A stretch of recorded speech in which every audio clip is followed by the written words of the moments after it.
center home of the wild Florida weather, which is why we're sitting inside again today, but this time a little bit closer with some plexiglass. NASA meatball lover. Yes. I'm Lauren Lyons, a senior Starlink development engineer at SpaceX, and joining us today is retired astronaut and NASA meatball lover, Whelan.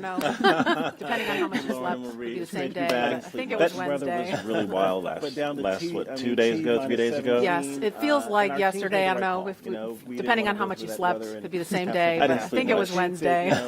But down to T minus 17, and our teams made the right call. We didn't want to go through that weather and have something happen. And I think that, we're back to this hollow ground thing, pad 39A. We are, my time back there was in 2008, 2009 on Space Shuttle Atlantis, launching to the International Space Station, building out the International Space Station. So now Doug and Bob can launch Crew Dragon and go to an assembly complete space station. Yeah, and I know it's been really touch and go with the weather. We were looking at it last night. We're looking at it this morning. The teams are going to continue to monitor things, so it's kind of touch and go. But at last check, it was a 50-50 chance. So hopefully those odds are going to be, I don't know if they're going to improve, but 50-50 is not bad. It could be worse, right? So we have teams all over the country covering the action from SpaceX headquarters in California, Mission Control in Houston, and our social media desk in Washington, and of course, right here in Florida. Bob and Doug. Today's mission will be Crew Dragon's second test flight and its first test with humans on board. We're a little more than 4 hours away from liftoff. Bob and Doug have had their lunch and have completed their medical checks in advance of launch. It's about in about 15 minutes, NASA is going to turn the crew over to the SpaceX team. And once that happens, there are a series of key milestones to complete as we count down to T0. Here, the first one is suit up. Now, the suit up room is located in NASA's Neil Armstrong Operations and Checkout Building, or the ONC. Here, the SpaceX team is going to help the astronauts put on their suits and perform key suit checkouts. From there, the next step is crew walkout. The astronauts are going to leave the ONC building for final goodbyes with friends and family gathered outside of the facility before they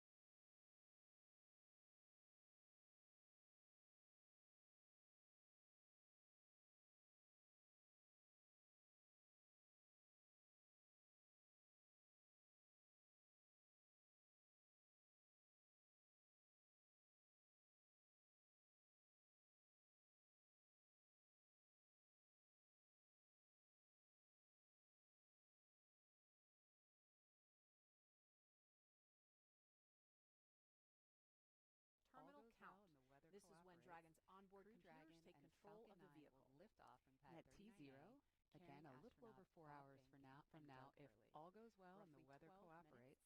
Crew Dragon and Falcon 9 will lift off from pad 39A, carrying astronauts Bob Behnken and Doug Hurley. Roughly 12 minutes after liftoff, Dragon will separate from Falcon 9's second stage, enter its activation phase, and begin using its own onboard propulsion system to carry Bob and Doug to their destination, which is the International Space Station. And as I mentioned previously, Bob and Doug are just finishing up their lunch, and we are currently awaiting their arrival to the suit-up room. And while we await that, you will notice over the course of this broadcast that we do not have crowds gathered here at Kennedy Space Center, and that, of course, is one of the impacts of our protocols to protect each other and our teams. We would normally have tens of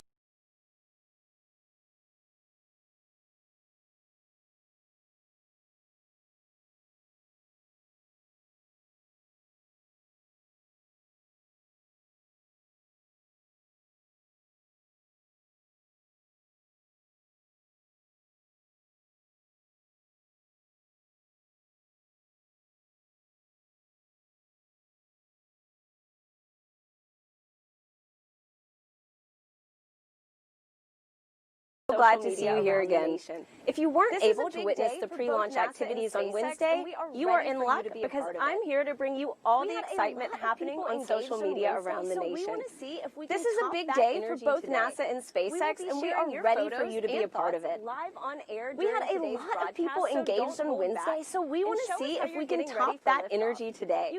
We will be sharing your photos and thoughts live on air during today's broadcast, so don't hold back and show us how you're getting ready for liftoff. You can join the conversation by using the hashtag #LaunchAmerica on NASA's Facebook, Twitter, Instagram, and LinkedIn. I'll be monitoring that hashtag #LaunchAmerica all day to highlight your social media posts throughout the show. You'll also be able to engage in social media polls during today's broadcast. And so even if you tuned in before, these are brand new polls, so just head on over to NASA's Twitter to cast those votes. So I know most of you are tuning in from home today, but that doesn't mean you can't get involved in the action.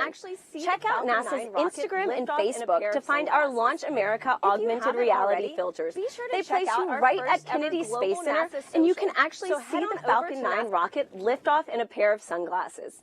If you haven't already, be sure to check out our first ever global NASA social. So head on over to NASA's Facebook to join the group. We've got all new social badges, a nice fresh photo here, some Q&As with some very special guests, and also behind-the-scenes tours of Kennedy Space Center in Florida. And not to mention, just an awesome community of people excited to witness this moment. So, just right here, in training, getting ready for that Launch America. So if you're just tuning in, to get us started, we have a poll for you on Twitter right now. We want to know what NASA logo you are sporting for today's launch. The iconic meatball or the iconic worm? Head on over to NASA's Twitter to cast those votes. And with that, let's head back to Lauren at Kennedy Space Center. Lauren?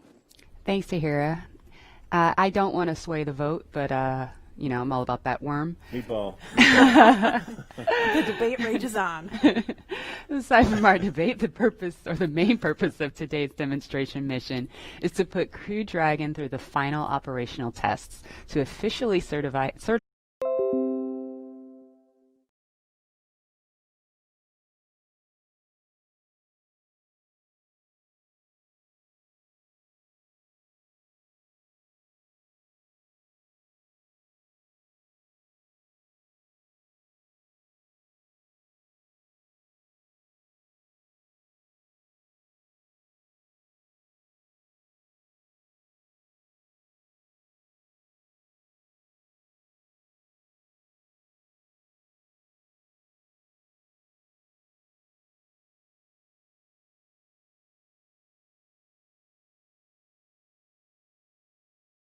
I'm still ready to run across there and try to hitch a ride to space on that Crew Dragon. It's a beautiful vehicle. What SpaceX and NASA have done together to create this incredible rocket, it makes me want to just run out that door right now and get out there. Well, you're not allowed to leave today, but Leland, I don't know if you've seen some of the comments on social media. You've been nominated by a lot of followers to fly one of the future missions of Crew Dragon. So I don't know. Yeah, let's do that. Okay. So we are just about 3 miles from Launch Complex 39A. Leland, don't get any ideas. I know that's not that far.